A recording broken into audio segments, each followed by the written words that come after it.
আসসালামু আলাইকুম। এখন দেখবেন সংবাদ শিরোনাম। কিছুক্ষণের মধ্যেই ইসির সংলাপে যোগ দেবে বিএনপি। লেভেল প্লেইং ফিল্ড নিশ্চিতের দাবি জামায়াতের। গণভোটের নীতিমালা চেয়েছে। ফেব্রুয়ারির নির্বাচন শান্তিপূর্ণ ও উৎসবমুখর করতে সশস্ত্র বাহিনীর সহযোগিতা চাইলেন প্রধান উপদেষ্টা। ডিএসসিএসসির গ্র্যাজুয়েটদের মাঝে সনদ বিতরণ। শেখ হাসিনার রায়ের গুরুত্ব কমিয়ে দেওয়ার অপচেষ্টা চলছে, অভিযোগ মির্জা ফখরুলের। বললেন, ব্যর্থ রাষ্ট্র হতে না চাইলে ফিরতে হবে গণতন্ত্রের পথে। আশুলিয়া থানার সামনে গুলি করে হত্যার পর মরদেহ পুড়িয়ে দেন ওসি সায়েদ সহ 2 পুলিশ কর্মকর্তা। ট্রাইব্যুনালে রাজসাক্ষী আফজালুলের। এতক্ষণ দেখছিলেন সংবাদ শিরোনাম, এখন দেখবেন বিস্তারিত। সুষ্ঠু গ্রহণযোগ্য নির্বাচন আয়োজনে শুধু ইসি নয়, রাজনৈতিক দলগুলো জাতির কাছে ওয়াদাবদ্ধ, এমন মন্তব্য করলেন প্রধান নির্বাচন কমিশনার এএমএম নাসির উদ্দিন। সকালে রাজধানীর আগারগাঁওয়ে নির্বাচন ভবনের 7টি রাজনৈতিক দলের নেতাদের সাথে সংলাপের সূচনা বক্তব্যে তিনি এই কথা বলেন। আসন্ন ত্রয়োদশ জাতীয় সংসদ নির্বাচনকে কেন্দ্র করে রাজনৈতিক দলগুলোর সঙ্গে নিয়মিত সংলাপ করছে নির্বাচন কমিশন। এরই ধারাবাহিকতায় আজ বিএনপি ও জামায়াত সহ 13 দলের সঙ্গে সংলাপ করবে ইসি। প্রথম দফায় সকালে জামায়াত ইসলামী, এনসিপি, বাংলাদেশ মাইনরিটি জনতা পার্টি, ইনসিনিয়াত বিপ্লব, গণসংহতি আন্দোলন, এনডিএম ও বাংলাদেশ লেবার পার্টির সাথে সংলাপ করেন ইসি। বেলা 2টা থেকে বিএনপি, বাংলাদেশ জাতীয় পার্টি, বিজেপি, গণ অধিকার পরিষদ, নাগরিক ঐক্য, বাংলাদেশ রিপাবলিকান পার্টি ও বাংলাদেশের সমাজতান্ত্রিক দল সংলাপে অংশ নেবার কথা। এদিন সংলাপের শুরুতেই জামায়াতের সেক্রেটারি জেনারেল হামিদুর রহমান আজাদ লটারির ভিত্তিতে ডিসি, ইউএনও, এসপি বদলি করার পরামর্শ দেন। এছাড়া বলেন, গণভোটে প্রবাসীরা কিভাবে ভোট দেবে সেটার কোনো উল্লেখ নেই। প্রশ্ন কাঠামো জনগণকে বোঝানোর ব্যবস্থা ইসির দায়িত্ব, এমনটাও জানান তিনি। এর আগে গত দুদিনে 24টি রাজনৈতিক দলের সঙ্গে সংলাপ করে ইসি। শুধু নির্বাচন কমিশন একা নয়, আপনারা সবাই কিন্তু জাতির কাছে ওয়াদাবদ্ধ একটা সুন্দর, ক্রেডিবল, গ্রহণযোগ্য নির্বাচন নিশ্চিত করার জন্য আচরণবিধি প্রস্তুত করাটা বড় কাজ নয়, আচরণবিধি পরিপালনটাই হচ্ছে গুরুত্বপূর্ণ, যাতে মানুষ ভোট কেন্দ্রে আসে এবং ব্যাপক সংখ্যায় আসে। আমরা চাই সবাইকে ভোট কেন্দ্রে নিয়ে আসতে চাই। একটু এইটা আপনারা একটু ভূমিকা রাখবেন, আমরা সেই আশাটা করি। ফলপ্রসূ হয়েছে কিনা সেটি তো এখনই বলা সম্ভব নয়, কারণ আমরা দেখেছি যে এর আগে যে কয়েকদিনই সংলাপ হয়েছে আসলে সবাই তাদের যে ব্যবস্থাগুলো রয়েছিল, তাদের যে অবস্থানগুলো তারা বলেছে, এবং এখনো কিন্তু আসলে অনেকেই আসছে। আমি একটু দেখাতে চাই। ফেব্রুয়ারির নির্বাচন শান্তিপূর্ণ, উৎসবমুখর ও আনন্দময় করতে সশস্ত্র বাহিনীর সহযোগিতা চাইলেন প্রধান উপদেষ্টা। দুপুরে মিরপুরের সামরিক বাহিনী কমান্ডো ও স্টাফ কলেজে গ্র্যাজুয়েশন সনদ বিতরণ অনুষ্ঠানে তিনি কথা বলেন।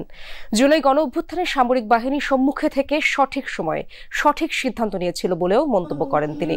এ সময় শীর্ষস্থানীয় সামরিক প্রতিষ্ঠান হিসেবে ডিএসসিএসসির বিশ্বব্যাপী অর্জিত সুনামের ভূয়সী প্রশংসা করেন ডক্টর মোহাম্মদ ইউনূস। এবার বিভিন্ন দেশ থেকে আগত 58 জন অফিসার সহ সর্বমোট 311 জন প্রশিক্ষণার্থী গ্র্যাজুয়েশন সম্পন্ন করেছেন। কোর্স সম্পন্নকারী তরুণ অফিসারদের অর্জিত জ্ঞান এবং অভিজ্ঞতা কাজে লাগিয়ে দেশ ও জাতির কল্যাণে ভূমিকা রাখার আহ্বান জানান প্রধান উপদেষ্টা। অনুষ্ঠানে সরকারের উপদেষ্টারা, মন্ত্রী পরিষদ সচিব, 3 বাহিনীর প্রধান সহ অন্যান্যরা উপস্থিত ছিলেন। Interim government decided to continue to bring law and order with the support from the police and armed forces. It was not easy either. I also consider you as the ambassadors of Bangladesh, representing our values and friendship in your own countries. I hope that your association with the Staff College and with Bangladesh will continue in the years to come. Your unwavering commitment and sacrifice were key to the success of the course. মানবতা বিরোধী অপরাধে মৃত্যুদণ্ডপ্রাপ্ত শেখ হাসিনার রায়ের গুরুত্ব কমিয়ে দেওয়ার অপচেষ্টা হচ্ছে বলে অভিযোগ করেছেন বিএনপি মহাসচিব মির্জা ফখরুল ইসলাম আলমগীর। দুপুরে রাজধানীর গুলশানের একটি হোটেলে 24-এর গণঅভ্যুত্থানে বিএনপি শীর্ষক বইয়ের মোড়ক উন্মোচন এবং ডকুমেন্টারি প্রদর্শনীতে এই অভিযোগ করেন। বলেন, সচেতনভাবেই এটি করা হচ্ছে। এ সময় দেশকে গণতন্ত্রের পথে ফেরানোর তাগিদ দেন তিনি। বলেন, অন্যথায় ব্যর্থ রাষ্ট্রে পরিণত হবে বাংলাদেশ।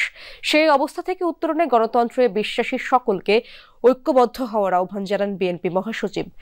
বলেন, সংস্কারের কথা বিএনপি দীর্ঘ সময় ধরে বলে আসছে। যদি কেউ এককভাবে সংস্কারের দাবি করেন তাকে সেটি সংকীর্ণতা ছাড়া কিছুই নয়। জানান, শুধু 24 নয়, বিগত 16 বছরের বিএনপি সহ সব রাজনৈতিক দলগুলোর আন্দোলনের ইতিহাস গবেষণার মাধ্যমে তুলে ধরতে হবে। যদি আমরা সাস্টেইনেবল হতে চাই, একটা ব্যবস্থা তৈরি করতে চাই, ব্যর্থ রাষ্ট্রে পরিণত হতে না চাই, তাহলে গণতন্ত্রকে আমাদের এখানে নারিশ করতে হবে, তাকে প্রতিপালন করতে হবে, গণতান্ত্রিক প্রতিষ্ঠানগুলোকে নির্মাণ করতে হবে। কোন দল কে জিতলো কে হারলো ইটস নট ইম্পর্টেন্ট। ইম্পর্টেন্ট হচ্ছে যে আমাদের গণতান্ত্রিক প্রতিষ্ঠানটা শক্তিশালী হলো কিনা।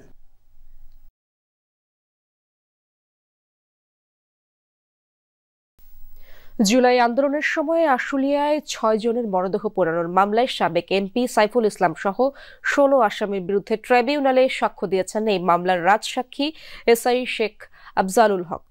আজকের মতো তার জেরা শেষ হয়েছে। জবানবন্দিতে আফজালুল বলেন, ওসি সায়েদ ও এএসআই বিশ্বজিৎ সহ কয়েকজন পুলিশ সদস্য মিলে আশুলিয়া থানার সামনে গুলি করে 6 জনকে হত্যা করে।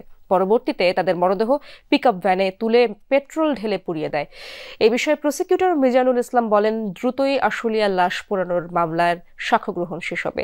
এই মামলার 16 আসামির মধ্যে গ্রেপ্তার আছেন 8 জন। সকালে তাদের হাজির করা হয় ট্রাইব্যুনালে। এদিকে চানখারপুলের 6 জনকে হত্যার মামলায় ডিএমপির সাবেক কমিশনার হাবিবুর রহমান সহ 8 জনের বিরুদ্ধে জবানবন্দি দিচ্ছেন মামলার তদন্তকারী কর্মকর্তা মনিরুল ইসলাম। আশুলিয়ায় 6 জনকে পুড়িয়ে দাও, সেই মামলায় আজকে আমরা রাজসাক্ষী এসআই আফজালুল হক শেখ আফজালুল হকের জবানবন্দি গ্রহণ করেছি। আগামীকাল সকাল 10:30 অনারেবল ট্রাইব্যুনাল বাকি জেরার জন্য সময় নির্ধারণ করেছেন। আশুলিয়ায় গুলি ছুড়ে এবং পুড়িয়ে 6 জনকে হত্যার অভিযোগে শেখ হাসিনাকে দেয়া মৃত্যুদণ্ডে সন্তুষ্ট স্থানীয়রা। তারা বলছেন, এরকম নৃশংস হত্যার দৃষ্টান্তমূলক শাস্তি হওয়া উচিত, যাতে সামনের দিনে কেউ আর অপকর্ম করার সাহস না পায়। আশুলিয়া থানার সামনে গিয়ে দেখা যায় এই 1.5 বছরে জনজীবন পুরোপুরি স্বাভাবিক অবস্থায় ফিরেছে। তবে ক্ষত শুকায়নি সন্তান হারানো অভিভাবকদের। স্বজনরা বলছেন, দ্রুত রায় কার্যকর হলে শান্তি পাবে জুলাই শহীদদের আত্মা। সামাজিক যোগাযোগের মাধ্যমে এই বিভৎসতা দেখেছে বিশ্ববিবেক। 1 2 নয়, 6 জন মানুষের মরদেহ একসাথে জ্বালিয়ে দিয়েছিল পুলিশ। 24-এর 5 আগস্ট শেখ হাসিনা পালানোর দিন আশুলিয়া থানার সামনের সেই ঘটনার ভিডিও নাড়িয়ে দিয়েছিল গোটা দেশকে। এই ঘটনায় মামলা হয় আন্তর্জাতিক অপরাধ ট্রাইব্যুনালে। নির্দেশদাতা হিসেবে নাম আসে ক্ষমতাচ্যুত প্রধানমন্ত্রী শেখ হাসিনার। সোমবার এই মামলার রায়ে শেখ হাসিনার ফাঁসির আদেশ দেন ট্রাইব্যুনাল।